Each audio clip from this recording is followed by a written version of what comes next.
Уйларыңны кара кайгы сарганда, ашыкма син бар дөньяны хурларга. Ул таратты бөтен дөнья кайгысын, кайгысын. Хәерле көн. Юлчы сәфәрен Оренбург өлкәсе буйлап дәвам итә. Без узып барган җирләр, биредәге табигать, Соль-Илецк курортына йөрергә яратучыларга яхшы таныш дип уйлыйм. Ләкин шушы юл өстендә герой шагыйрь Муса Җәлилнең туган авылы Мостафа утырганын күпләр белмидер дә әле. Музей гына түгел, Муса Җәлил исемендәге мемориаль музей комплексы. Әлеге яңартылган кыяфәтендә ул 2013 елда ачыла. Һәм аның төзелешенә Татарстан Республикасы да зур өлеш кертә. Тоз курортына йөрергә яратучылар иренмичә бу музейны күреп чыгарга тиеш. Бөек шәхесебез турында Моабит дәфтәрләре, Кызыл ромашка шигыре һәм гильотинадан кала берни дә исегезгә төшерә алмасагыз, бигрәк тә. Биредә Мостафа авылы тарихы, шагыйрьнең бала чагы, аның Казан һәм Оренбургта белем алган вакыты, сугышка кадәр елларда Мәскәүдә һәм Казанда алып барган эшчәнлеге тәфсилләп сөйләнә. Сүз уңаеннан Мостафа авылына 1744 елда Казан губернасыннан күчеп килгән татарлар нигез салган.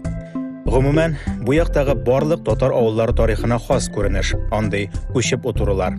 Моның сәбәпләрен бүгенге тапшыруда атаклы Каргалы авылы мисалында ачыкларбыз.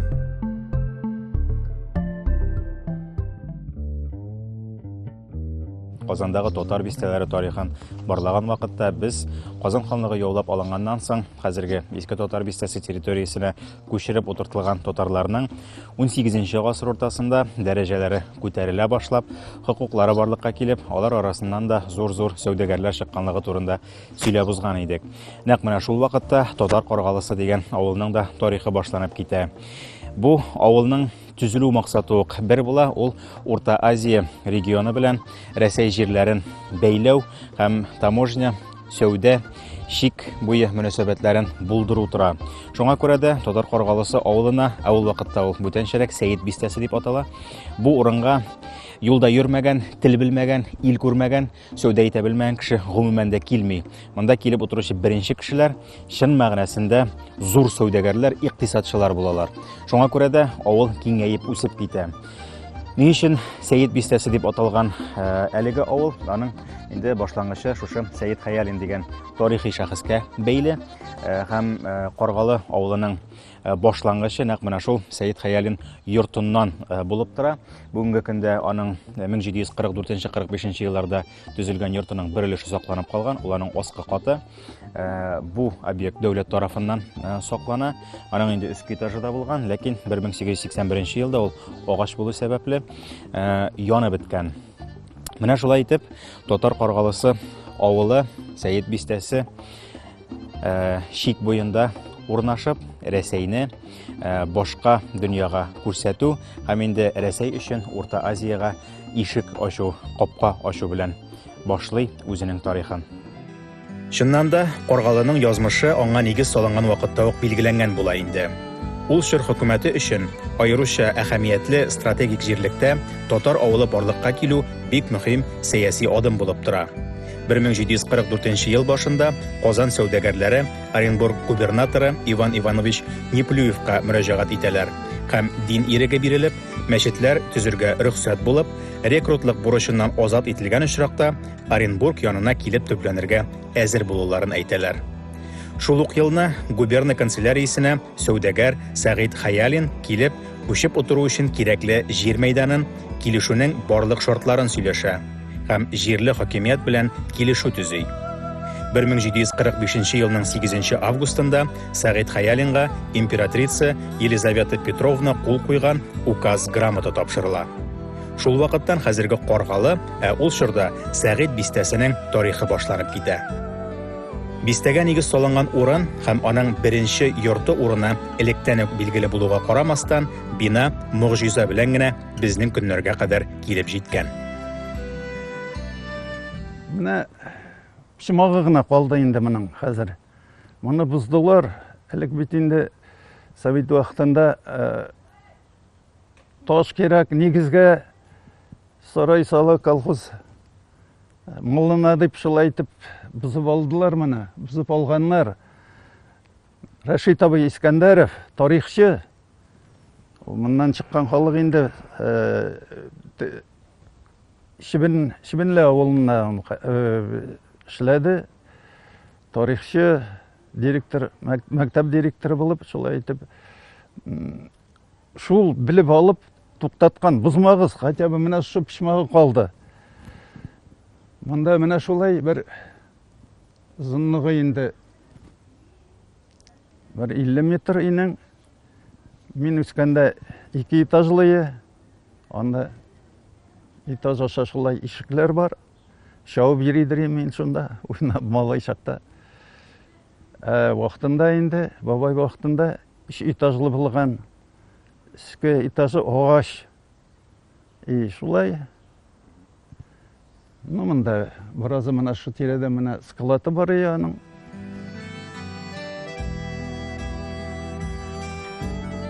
Әйткәнемчә, татар сәүдәгәрләренең бирегә күченү шартларының берсе булып дин иреге һәм мәчетләр төзетүгә рөхсәт бирү тора.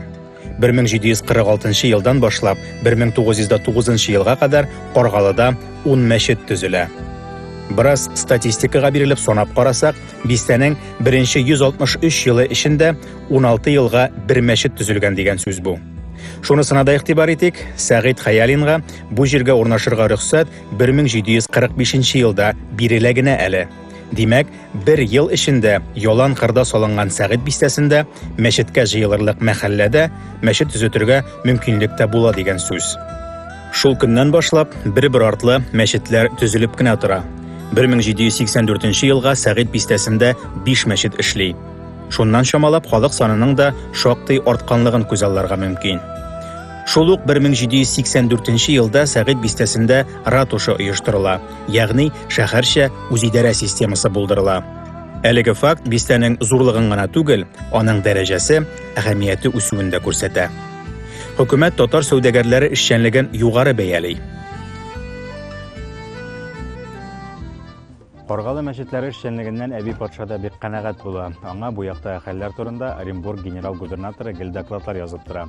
Менә шундый докладларның берсенә җавап итеп 1785 елда Әби патша бу яктагы мәчетләрне, аларның эшчәнлеген, территориясын тагын да киңәйтү турындагы буйрукларын җибәрә. Әлбәттә, рус хөкүмәтенә бу яктагы мәхәлләләрнең, мәчетләрнең эшчәнлеге мөселманнарның монда тупланып гомер итүләре, чик буенда йөрүче башка күчмә мөселман халыкларында җәлеп итү чарасы булып тора. Шулай ук сүз инде казаклар турында да бара, Оренбургтан көньякта урнашкан башка халыклар, башка дәүләтләр турында да бара. Алар белән сәүдә мөнәсәбәтләрен, яхшы дипломатик мөнәсәбәтләрне ныгытырга кирәк була. Киңәйтү дигәннән, беренчедән, һәрбер мәчет янында мәктәп булдырырга буйыра Әби патша. Шулай ук кунак йортлары төзелергә тиеш була һәм мәчетләрне матур итеп койма белән әйләндереп алу күз алдында тотыла. Менә бу койма белән әйләндереп алуны татарлар белән киңәшләшеп эшләргә куша, дин кануннарына туры килмичә, юлаларга каршы бармыйча гына. Шулай ук яңа мәчетләр төзелергә дә тиеш була. Бу эшне башкарырга буйыра губернаторга. Һәрбер мәчетнең сыйдырышлылыгы 1000-1500 кеше булсын дип яза.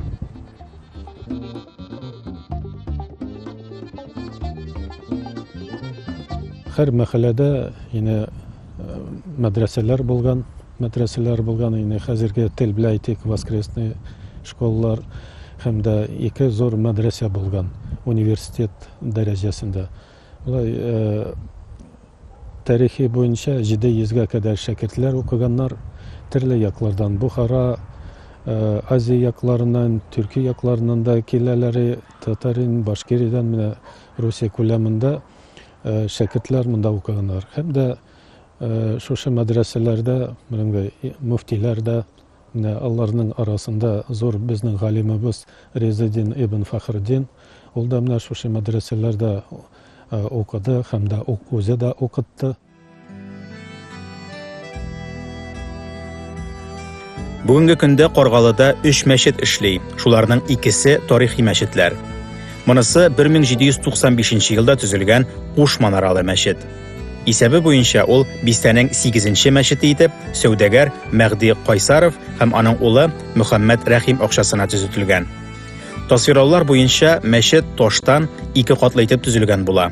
Аның гөмбәзе һәм 2 манарасы булганлыгы билгеле. 1795 елдан 1934 елга кадәр эшләгәннән соң мәчет ябыла.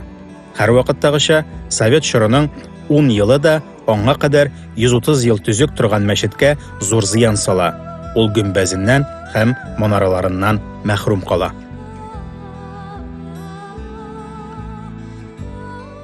46 елларда сугыштан соң мәхәллә халыкларда хөкүмәттән сорап, ул вакытта мәчетләр ачылу бик кыен хәлләре.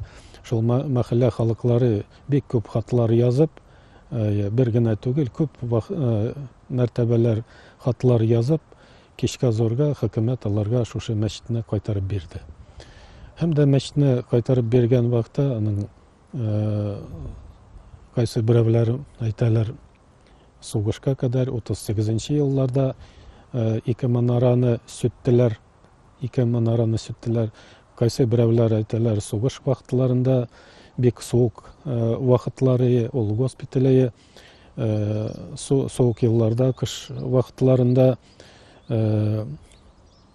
йылыныр өчен шушы манараны сүтеп, теге пичләр ясыйлар. Шуның белән шулай йылынып торганнар. Сугыштан соң 46 елларда кайтарып бергәч, бабайлар, мәхәллә халыклары шушы 2 манара урынына уртада агач манара куйганнар. Дөресен генә әйткәндә, Совет чорымы хәзерге заманмы Каргалы халкы һәрвакыт үз мәчетләрен үзе карап торырга күнеккән.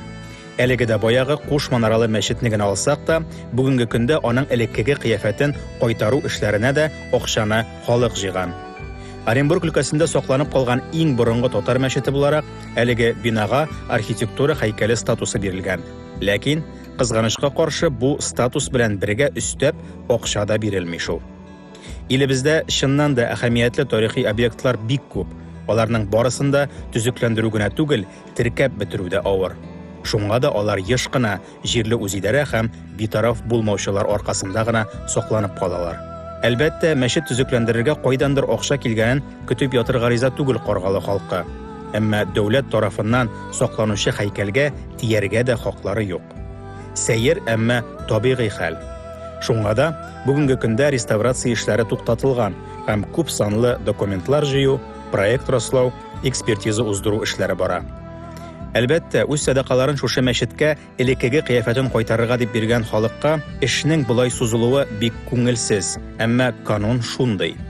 Бу мәхәллә гает намазын мәчет бинасына сыенып укыса да, киләсе гаетләре үзләре теләгәнчә мәчеттә үтәр дигән өмет бар. Каргалылар чигенергә күнекмәгән. Аларның икенче тарихи мәчетләрен төзекләндерү тәҗрибәсе дә бар инде. Сүз Ак мәчет турында. Ак мәчет тәртибе буенча да 10нчы инде ул ахырданрак төзелә, иң ахырдан төзелә дөресрәге 1909 елда. Кызганычка каршы ул узак эшли алмый һәм советлар чорында аны ашлык саклау склады буларак кулланалар. Шушы вазифасы белән ул безнең заманга кадәр килеп җитә. Һәм 2000нче еллар башында аны яңадан мәчет итү максаты белән реставрация эшләрен башлап җибәрәләр. Ул вакытта мәчетнең шифр түбәсе һәм шушы диварлары зданиянең, бинаның коробкасы гына сакланган була. Игътибар итегез, әлеге реставрацияне шушы авыл халкы ярдәме белән бигрәк тә инде шушы Каргалы авылы кешесе заманында моннан 20 еллар элек Новотроицкий ягыннан күченеп килгән эшмәкәр һәм меценат Альберт Беккеев акчасына аның тырышлыгы белән башкаралар. Реставрацияләнгән мәчет булса да, менә бу 2005 елда эшләнгән койма мәсәлән баганалары. Шулай ук манарасы да булмый мәчетнең, ул шулай ук 2000нче елларда күтәрелгән булып тора. Аның элеккеге диварлары белән барлык яңа эшләнгән элементлары гомумән дә аерылмыйча бер стильдә, бер чорда эшләнгән кебек булып тора. Бу аерым игътибарга лаек.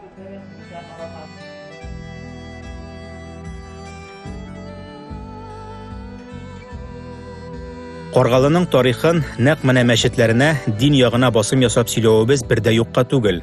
Һәм бу авылда эшне гает көнне башлауның да моңа һич йогынтысы юк. Каргалы тарихында бу өлкә аеруча мөһим роль уйный. Әйткәнемчә, Әби патша Сәгыйть бистәсендә мәчетләрне тагын да зуррак, матуррак итеп салырга боера. Бу да уйланылган сәяси адым. Каргалы мәдрәсәләрендә заманында Бухарада, Стамбулда, Кахирәдә белем алган иң яхшы мөгаллимнәр белем бирә. Мәктәп мәдрәсәләрдә казах ханнарының, башкорт тарханнарының, татар морзаларының балалары белем ала. 19 гасыр ахырында Каргалыда татар, башкорт, казах мәктәпләре өчен укытучылар әзерләүче мәктәп ачыла. 1911 елда Сәүдәгәр Хөсәйновлар хатын-кыз укытучылар мәктәбенә кадәр булдыра. Мәдрәсәләрдә дә, мәктәпләрдә дә укыту туган телдә, гарәп графикасы белән алып барыла. Каргалы Сәүдә генә түгел, мәгариф үзәгенә дә әверелә һәм аның үсеше берничә йортлап түгел, тулы урамнар, яклар барлыкка килү белән бара. 1745 елда авыл килеп утыргач монда тәүдә беренче дистә елларда уртада гына иләр булган, центр дип атала ине хәзер, базар ягы. Шуннан икенче булып Каргал суы буйлап салынган йортлар, ул хәзер Каргалычы дип атала. Ишенче чорот буенча икенче булып киткән Сокмар райцентр ягына таба хәзерге райцентр, Сокмар авылы. Ул үче Сокмарычы дип атала. Озакы салынган 19 гасырның икенче бүлегендә Дунай ягы дип атала. Нишәп анда русско-турецкий сугыштан кайткан безнең рекрутлар күп булып иләнешеп, аерым йорт булып чыгып, аларга ана шунда үзләре ис алып чыкканнар. Теге Болгария шул якта сугышы биргәч, үзләре без Дунайдан кайттык, Дунай ягы була дип исем бирелгән. Хәзерге көнгә хәтлем Дунай ягы дип атала.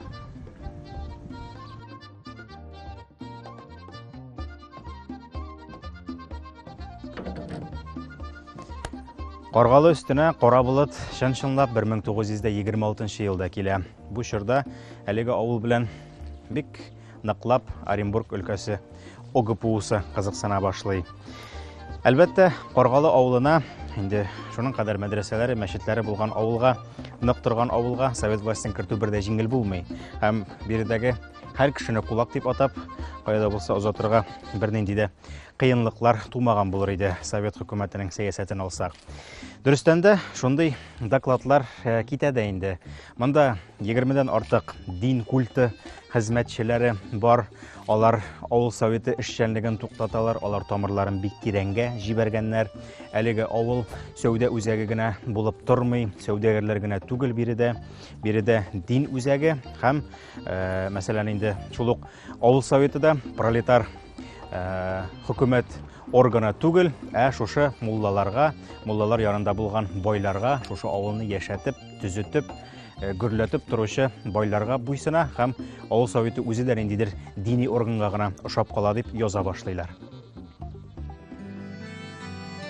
1930 елдан башлап Каргалының 10 мәчетенең барысы да ябыла. Мулла мөгаллимнәр Себергә сөрелә, бай китапханәләр юк ителә. 1933 елда Каргалыда практика узган тарихчы студент Софи Зәйни үзе белән булган бер хәлне язып калдырган. Ул үзенең дусты белән ишек тәрәзәләре такта белән кадакланган бер йортка юлыга. Җирле үзидарәдән рөхсәт сорап, йортны ачып кирсәләр, таң калалар. Йортның эче тулы сирәк китаплар, борынгы кулъязмалар, күп санлы җыентыклар. Әлбәттә, барысы да диярлек гарәп графикасында.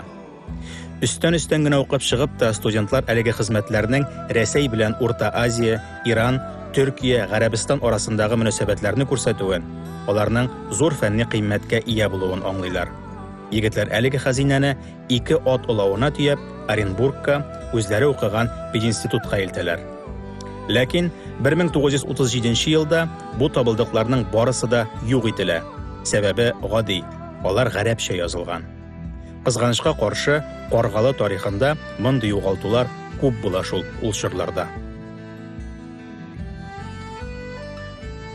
Боры бізде Елизавета Петровна патшабиканың указы yazılған тире. Әвиләрінде Силидірие шул тирені эт тиресі дейінді. Ол эт тиресі болмаған бұзау тиресіне бұтталап басылған Елизавета Петровнаның указы мұнда мына шы орынға көшіп отырға мына темір жол бар бетінде Соқманның тігі яғында мұнда 6 шақырым и Перволодский районға Олмалы деген ауыр бал, шунда хатлы бұл жерлер. Міне орта Қарғалы и бұяқтағы Қарғалы сулары арасында біздің жерлер, Қарғалы жерлері, шушы жерлер. Шуны 42-43-те мен малайшақ түнне кіріп, обысқы білән, уборка вақыты бетінде бұдай ұрламағанлар ма деп, шолай етіп қара берділер.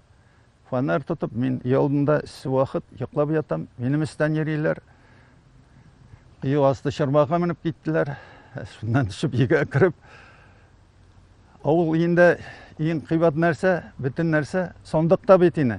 Сондықны ашып, әтіге олынған не болған материал бішмәттігерге соғыш башылынған şeyінде, әті соғышта бетінде. Оннан шул тире ятқан. Елизавета Петровнаның указы бұтылап басылған. Олып шығып кеттілер. Әбей елі 2-ші күнні ертіп ярый эт тиресін алып шығып кеттілер. Шөртісінем әміне бішметке деген материалны жалқы. Бүгінгі тапшыруда булган мәгълүмат белән генә дә Каргалыны зыялы татар авылы итеп күзалларга мөмкин инде. Чәчәк аткан чагында 10 мәчете, һәрбер мәчете белән бергә төзелгән мәдрәсәләре, искиткеч бай базары, кунакханәләре, сәүдә йортлары белән ул Азия һәм Рәсәй шигендә урнашкан үзенчәлекле архитектуралы авыл булып торган. Каргалы сәүдәгәрләре күп җирләрне күргән, күпне белгән хәлдә үз авылларында төзеткән һәрбер бинага шәрык чалымнары керткән. Аларның эзе авылда бүгендә сакланып килә әле. Аның ишегенә ташлар үзебездә дә барла диючеләр булар. Килешми мөмкин түгел, әмма Каргалы тарихка гына ябышып ятмый. Ул тарихын дәвам итүче авыллардан. Монысына тиздән үзегез дә инаначаксыз. Әлегә Каргалы тарихын йомгакларга ашыкмыйк. Ни дисәң дә, авылның башлангычы үзебезнең Казан арты кешеләреннән бит. Туган җиребездән ярак булсак та, якташлар янында сагыну да бераз басыла кебек.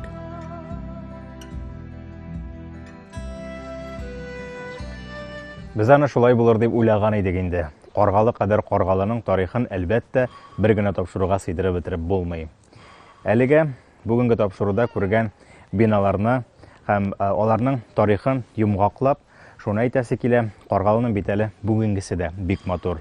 Чөнки борынгы сәүдәгәрләр төзегән биналар арасында, тарихлы мәчетләр арасында, мемориаль такталар куелган күп кенә һәйкәлләр арасында әлегә рәсми рәвештә исеме бирелмәгән, андый мәгълүматлы такталары куелмаган биналар да бар. Мәсәлән, Нур Ислам мәдәни үзәге кебек биналар. Алар шушы авылның, төбәкнең тарихына нигезләнеп, аның матур традицияләрен дәвам итүчеләр һәм әлегә авылның киләчәген булдыручылар. Менә шундый күтәренке нотада әлегә саубуллашып торабыз. Киләсе тапшыруыбызны шулай ук Каргалы авылы буенча сәфәрдә уздырырбыз.